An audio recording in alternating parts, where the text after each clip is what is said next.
Hi movie lovers.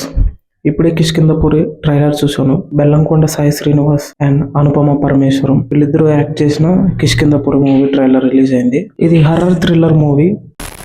చాలా రోజుల తర్వాత ఒక టెర్రఫిక్ హర్రర్ థ్రిల్లర్ మూవీ మన ముందుకు వస్తుంది. సింపుల్ గా చెప్పాలంటే కిష్కింధపురి కాన్సెప్ట్ ప్రేతాత్మ దాని పరిచయంతో అనే కాన్సెప్ట్ తో వస్తుంది. సినిమా రిలీజ్ అయ్యాక తెలుస్తుంది.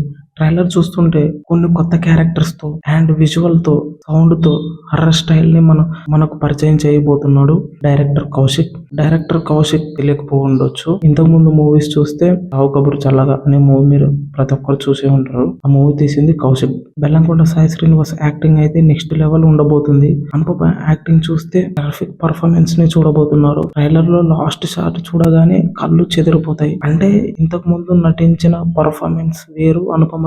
ఈ మూవీలో చూడబోతున్న పర్ఫార్మెన్స్ వేరు. ఆ లెవెల్లో ఉంటది పర్ఫార్మెన్స్ అయితే. ఫస్ట్ మీరైతే కిష్కింధపురి ట్రైలర్ చూసి ఈ వీడియో చూడండి. ఎందుకు చెప్తున్నానంటే ట్రైలర్ చూసిన తర్వాత మీరు అంటారు ఒక తెలుగు సినిమా నుంచి టెర్రఫిక్ హర్రర్ థ్రిల్లర్ మూవీ వస్తుంది అనుకుంటారు. మనం తెలుగు సినిమా నుంచి చాలా రోజులైంది. ఒక హర్రర్ సినిమా కూడా రిలీజ్ కాలేదు. కానీ కిష్కింధపురి ఒక హర్రర్ థ్రిల్లర్ ని చూపిస్తుంది థియేటర్ లో. ఓకే, ఇది friends Kishkindhapuri trailer review. Thanks for watching this video.